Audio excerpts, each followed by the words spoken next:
Her biting sarcasm sliced through me as she mocked me in front of her friends, labeling me a jester for their entertainment. That same night, I slipped away without a hint of my exit. The exact moment when everything fell apart is etched clearly in my memory. Her voice, laced with scorn, cut through the lively buzz of conversation, rising above the clamor.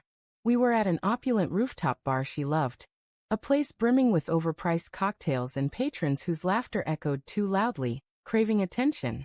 I never enjoyed such spots, but I went for her, convinced she wanted me there, believing I mattered in her world. Or so I thought.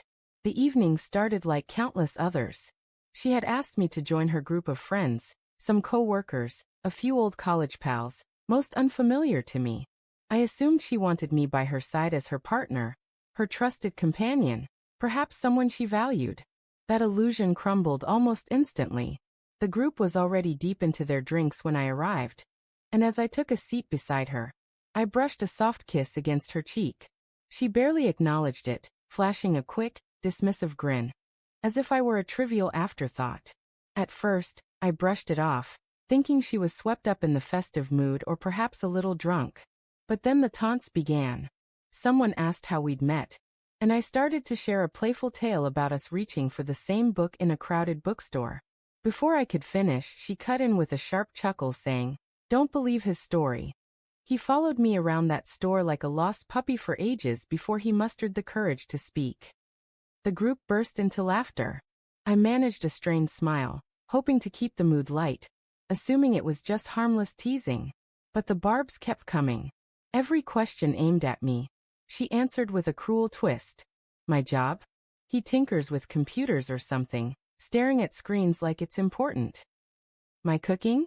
He tried making lasagna once. It was a mess. We nearly had to call in a hazmat team. My hobbies? Oh, his odd obsession with dusty old detective books?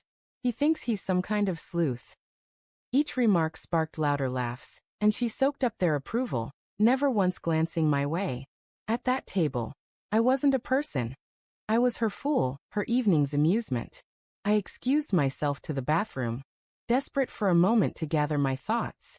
Standing in front of the mirror, I stared at my reflection for what felt like an eternity, trying to force a smile to pretend her words didn't sting. But they did. The hurt wasn't just in her words. It was in her intent, her need to diminish me to entertain her friends. When I returned, no one noticed me. She was laughing at some witty remark from one of the guys, leaning closer to him as he quipped that relationships could sometimes be acts of pity. She didn't disagree. I sat there, watching her revel in the laughter, feeling like a specter. In that moment, something inside me shattered, not with anger but with a cold, resolute clarity. I stayed quiet, waited for the bill, paid our share, and told her I was heading out to catch a taxi. She gave me that same half-hearted grin and said, "Text me when you're home, sweetie." As if the night had been perfectly ordinary. But I didn't go back. Not to her, not to the apartment we shared.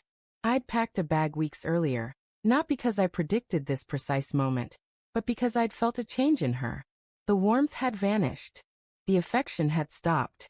She used to hold my hand in public. Now she craved the spotlight.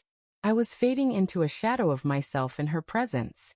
That night, I checked into a hotel, slept alone for the first time in years, and found a quiet solace in those solitary hours. More peace than I'd felt in months. The next day, I erased every trace of myself from our shared life. While she was at work, I arranged for my belongings to be retrieved. I blocked her number, closed our joint accounts, left no note, no explanation, nothing she could twist into another jab for her audience. 3 days later, she appeared at my best friend's doorstep, confused, frantic, almost angry. "Why would he just vanish like that?" she demanded. "He didn't even say anything. He just disappeared." Precisely. I disappeared because words were futile. I didn't leave out of fear. I left because staying meant a gradual erosion of who I was. You can only sit at a table where everyone laughs at your expense for so long, especially when you're the punchline. Sometimes, silence speaks louder than any words, and vanishing without a trace becomes the only statement that truly echoes. She called me a fool.